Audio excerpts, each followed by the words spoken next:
Ok, alors on est parti. Un témoignage d'enlèvement alien véhicule par 6 bûcherons, ça vous chauffe? Alors on est parti, petit café, vous connaissez?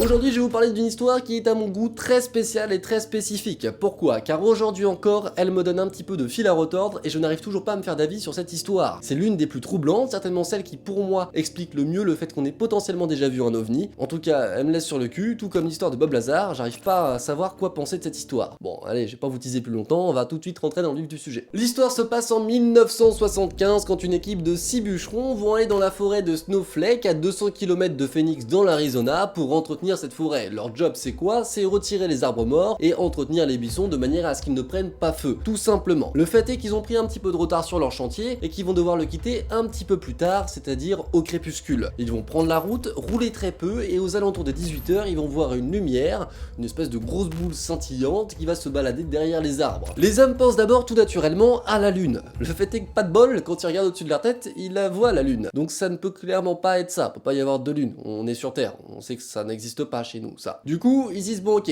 on est normalement tout seul, au beau milieu de la forêt, qui est déjà ultra dense, on est loin dans la forêt, enfin je veux dire généralement pour que des randonneurs viennent jusque là c'est possible, mais c'est bizarre que ça fasse ça, donc du coup c'est moyen. Ils en discutent entre eux et ils décident d'aller dans la direction de cette source lumineuse. Plus ils vont s'en rapprocher et plus ils vont commencer à flipper, on va pas se mentir, sauf un, vous allez voir. Bref, ils se retrouvent au beau milieu d'une clairière et là, bah pas de bol, ils se retrouvent nez à nez avec une sorte de soucoupe volante ultra lumineuse qui vole entre 4,5 mètres et 7,5 mètres du sol. Mais Travis lui à ce moment là décide de faire un truc ultra étrange. Il sort du véhicule, il se précipite vers l'objet pour essayer de le faire fuir. Même ses collègues ne comprennent pas pourquoi. Personne ne sait. C'est bon pour vous ça? Mais le problème c'est que cet objet, plus lui s'en approche, plus il va émettre une sorte de son, un peu en mode mec ne vient pas trop près. Mais le mec continue de venir. Du coup l'objet commence à émettre un bip de plus en plus fort, qui va même jusqu'à envoyer des vibrations dans les mains du conducteur de la voiture. C'est-à-dire que même lui il va se dire oula, il y a un truc qui va pas là. Travis lui continue et comme il est plus proche du bruit, il va décrire ce bruit comme ayant une complexité sonore à la limite de l'audition humaine. Il dit que ça irait dans les graves, dans les aigus. Enfin bref, c'est pas juste un bip bip de réveil ou quoi que ce soit. Le son était de plus en plus fort mais Travis ne veut absolument pas se dégonfler pour être charrié après par ses collègues. Il va même aller jusqu'à se mettre à 4 pattes pour passer sous l'objet. Une fois là, il va commencer à se dire bon, c'était pas ouf, je vois pas bien l'utilité. Il va essayer de revenir en arrière. Le problème c'est que quand il va vouloir faire demi-tour pour retourner à la voiture, l'objet lui il entend pas du tout cette oreille là. Il va prendre de l'altitude, émettre une espèce de lumière bleu verte, ils savent pas trop dire, dans toute la forêt. Et là, ils vont remarquer un truc assez ouf, c'est que l'objet ayant pris un peu d'altitude, il va aussi avoir un petit peu emmené Travis en hauteur. Vous voyez ce que je veux dire? Quelques dizaines de centimètres du sol, mais ça doit toujours faire bizarre. Mais avant même de continuer, je vais vous laisser quelques passages de leur témoignage, histoire de bien vous plonger dans l'histoire avec nous. Mike Rogers se souvient. L'éclat d'une lumière aveuglante illuminait toute la forêt juste devant nous. J'ai été ébloui et pendant quelques secondes, je ne voyais plus rien. Quand je me suis retourné pour jeter un coup d'œil à l'endroit où se tenait Travis, il était projeté dans les airs. C'est comme si une sorte de décharge électrique m'avait transpercé le corps. J'ai été d'abord engourdi avant de perdre connaissance. Je ne sais pas comment je suis monté dans cet engin, mais c'est bien là que j'ai repris connaissance. J'avais très mal, je souffrais énormément. J'étais allongé sur le dos, sur une table avec de la lumière au-dessus de moi. Au début, tout était flou. Puis j'ai vu ces créatures à mon chevet et j'ai su que je n'étais pas dans un hôpital. Et là, j'ai perdu la tête et je suis devenu hystérique. Monsieur Walton dit la vérité quand il affirme que ce n'est pas un canular, qu'il se retrouvait à l'intérieur de ce qu'il croit être un ovni et qu'il a été ensuite abandonné sur la route de Heber. Sur la base des questions que je lui ai posées, son histoire est véridique. Après ça, ses amis vont voir Travis complètement s'effondrer par terre. Ils vont prendre peur, prendre la voiture et se barrer. Ils vont rouler 4 à 800 mètres avant de prendre conscience que très sincèrement ils sont en train de faire une connerie. Du coup ils font demi-tour, ils reviennent sur le lieu pour essayer de porter secours à Travis, parce qu'ils clairement ils le pensaient mort, mais bon quand même ils se sont dit on va pas le laisser là, chose qui est tout à fait normale, tu prends pas la fuite. En tout cas une fois sur les lieux, ils vont tous prendre leur lampe de poche, chercher, mais ils vont absolument rien trouver. ni Travis, ni de soucoupe volante, ni d'objets lumineux. Je vous raconterai un petit peu plus ce que Travis a vécu plus loin dans la vidéo et surtout comment il réapparaît. Ça, on va aussi le voir un petit peu plus tard. Ok, stop 2 petites secondes, n'hésitez surtout pas à liker la vidéo, n'oubliez pas de la commenter, de vous abonner et de mettre la petite cloche. Je vous remercie, ça donne beaucoup de force et je vous laisse avec la suite de la vidéo. D'abord, ce qu'il faut bien comprendre, c'est que Travis devait passer au test du polygraphe.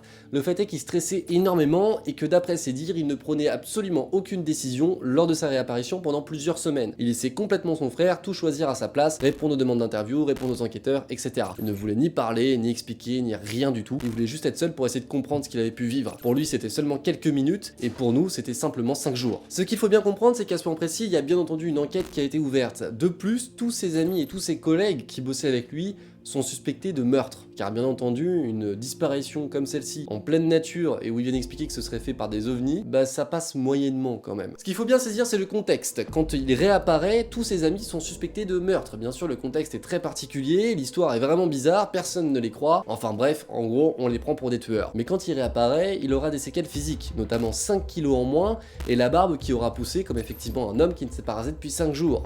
Et c'est la première fois qu'on aura un témoignage d'un homme disant avoir été enlevé par des aliens et qui laissera des traces physiques comme celle-ci sur lui. Mais Travis ne peut simplement pas rester sans rien dire. Déjà parce que ses amis ont été suspectés de meurtre, et en plus de ça, parce que toute l'Amérique est suspendue à ce qu'il va pouvoir nous raconter. Il faut qu'il nous dise ce qu'il a vécu. Et là, bien entendu, il veut pas passer par les remèdes classiques. Les enquêteurs lui ont déjà proposé un hypnothérapeute, etc. Mais il veut pas. Jusqu'au moment où une association, APRE, qui elle du coup gère tout ce qui va être phénomène ovni, enlèvement, abduction, etc. dans cette région des États-Unis, va lui proposer du coup un hypnothérapeute spécifique. Là, il acceptera, il va commencer à nous raconter son histoire sous état d'hypnose. Il ouvre les yeux, il voit une sorte de lumière au-dessus de lui. Jusque-là, il pense qu'il est à l'hôpital, donc il essaye absolument pas de se débattre et il n'est pas du tout anxieux. Jusqu'au moment où il voit 2 espèces de formes au-dessus de sa tête qui ne ressemblent pas à des humains et en même temps qui leur ressemblent, c'est-à-dire pas de cheveux, donc ils sont chauves, une couleur de peau qui nous ressemble pas et des traits, selon ses dires, approximatifs. Je sais pas ce que ça veut dire, mais en tout cas, c'est pas humain. Donc du coup, jusque-là, il se met à flipper, il sursaute, il se bouge de la table, malgré ces grandes douleurs qu'il peut avoir absolument dans tout le corps. Il va prendre du coup ce qu'il ne sait pas vraiment décrire, soit un tube, soit un objet en verre qui va briser contre la table pour s'en servir d'une arme contre eux. Ces 2 fameux êtres vont prendre peur, s'enfuir en courant par la seule porte qui se trouve, et du coup Travis lui va en profiter pour faire la même chose. Il a vu qu'ils sont partis à droite de la porte, lui va en profiter pour aller à gauche de la porte. Et là Travis nous décrit du coup cette espèce de couloir comme un long couloir, mais par contre très étriqué, très étroit, et il va décider de rentrer à un moment dans une pièce qu'il trouve grande. Il rentre dedans et ce qu'il voit en face de lui, c'est ce qu'il considère comme étant un mur rempli d'étoiles. C'est certainement des baies vitrées ou un truc comme ça, faut pas s'enflammer. Avec une chaise au milieu du coup de la salle et plein de petits boutons autour de cette chaise. Jusque là, bon d'accord, on voit bien le vaisseau Star Trek, hein, ça d'accord, on l'a tous en tête, y a pas de souci. Quand il se retourne par contre derrière lui, il y a un espèce de monsieur qui ressemble à un grand humain avec un casque autour de la tête. Là Travis, il voit un visage à peu près familier, il essaye de discuter avec lui pour essayer de comprendre où il est, ce qu'il fout là et ce qu'il y a devant lui. Le fait est que cet homme ne lui répond absolument pas. Il va d'abord considérer que c'est certainement à cause du casque et que du coup il a du mal à entendre ce que Travis lui dit. Donc du coup l'homme va le saisir par le bras. Alors ça a absolument aucun rapport avec ce que dit Travis ou ce que Travis pense, c'est juste que je pense que le mec il est pas content que Travis soit là. Il le prend par le bras et il l'emmène avec lui ailleurs. Il va l'emmener d'abord dans une autre grande salle qui va ressembler à une sorte de hangar d'après les dires de Travis, qui est du coup la salle la plus grande qu'il ait vue, où il voit 2 espèces de soucoupes volantes qui vont ressembler à quelque chose de tellement lumineux qu'il considère qu'elles sont faites de chrome, tellement ça réfléchit la lumière. Cet homme par contre ne s'arrête pas là et continue de traîner Travis un peu partout dans le vaisseau jusqu'à l'emmener dans une espèce de chambre, dans une espèce de pièce un petit peu d'hôpitaux, dans laquelle il va trouver une espèce de banc en fait, dans laquelle il va installer Travis. Le fait est que dans cette salle, il va reconnaître 2 hommes qui ressemblent fortement à celui qui est en train de le trimballer partout, toujours avec un casque, et une femme qui elle n'a pas de casque. Il va donc essayer d'enclencher la conversation avec elle, mais rien n'y fait,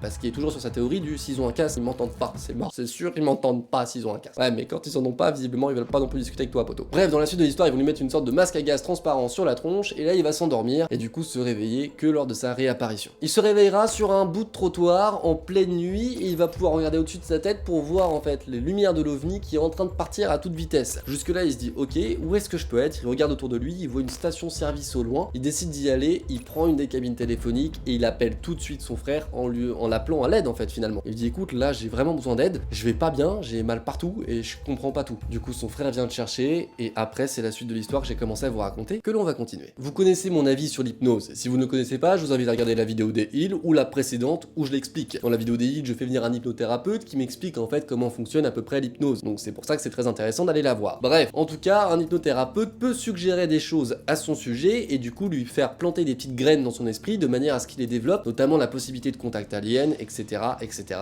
etc. Mais là, il y a un truc troublant, c'est que l'hypnothérapeute va faire sa séance, sa première séance en public. Il y aura des journalistes et surtout 3 psychiatres qui seront là pour analyser ce que fait l'hypnothérapeute et être sûr qu'il n'est pas en train d'essayer de planter des graines ou de suggérer des choses à l'esprit de Travis. Donc jusque là, la séance se déroule plutôt pas mal et Travis nous dit ça, soi-disant sans aucune petite graine de planter dans son esprit. Après, on n'est jamais sûr de rien, est-ce qu'ils sont pas déjà vus avant, etc. J'en sais absolument que dalle. En tout cas, voilà ce qu'on nous dit. Et là où on va être un petit peu plus troublé, c'est qu'à son réveil, Travis va du coup nous décrire 2 êtres qu'il va pas vraiment reconnaître. Rappelez-vous, ces fameux 2 êtres qui ont des formes qui sont pas tout à fait nettes comme nous les humains, qui n'auraient pas du coup de cheveux, etc., etc. Bref, qui vont faire flipper Travis. Quand il va les décrire de façon visiblement assez précise, mais nous on n'a pas ces infos là, l'APRO, du coup l'association qui a géré l'hypnothérapie, va dire c'est bizarre parce qu'il nous raconte un truc qui vient en fait aussi d'un autre témoignage d'un autre mec. Le problème c'est qu'on ne l'a pas encore diffusé ce témoignage là, il n'est pas encore public. C'est bizarre qu'ils connaissent les détails d'une forme de vie comme celle-ci, alors qu'il a absolument jamais eu accès à ces détails parce qu'ils ne sont pas encore publics. Personne n'en a encore parlé. Comment est-ce qu'il peut faire pour décrire ça? Bref, vous avez compris le système, en tout cas, c'est troublant. Rappelez-vous, je vous ai aussi dit que Travis refusait le test du polygraphe. Au final, il aura pas vraiment de choix, vous vous doutez bien que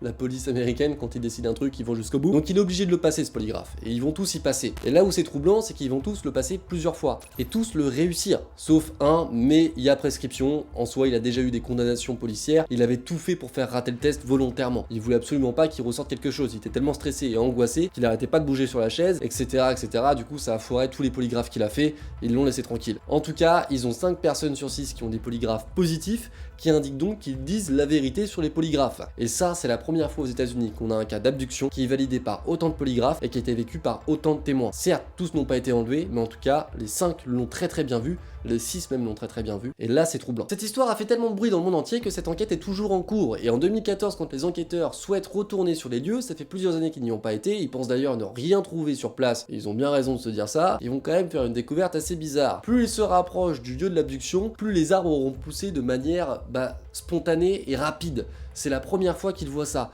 Les arbres n'auraient jamais dû grandir à cette vitesse-là. Ils sont beaucoup plus grands proches du lieu de l'abduction que un peu plus éloignés. Et surtout, chose très importante, dans les arbres qui vont être tombés, ils vont remarquer que dans la strie des troncs, toutes vont prendre la direction de la plaine en fait. Elles vont toutes pointer le milieu de la plaine comme s'ils montraient un endroit spécifique. Et d'ailleurs, en 2016, les enquêteurs cherchaient toujours des universitaires et des scientifiques pour essayer de faire un lien entre le fait que les arbres aient grandi beaucoup plus vite et le fait que leur strie montre le milieu de la plaine et une potentielle abduction, ou justement ne pas faire de lien du tout. Donc je sais pas vraiment ce qu'il en est aujourd'hui, j'ai pas eu d'infos sur le sujet, mais encore une fois, c'est marquant comme phénomène. Alors élément troublant ou simple coïncidence de la nature, je saurais pas vous dire.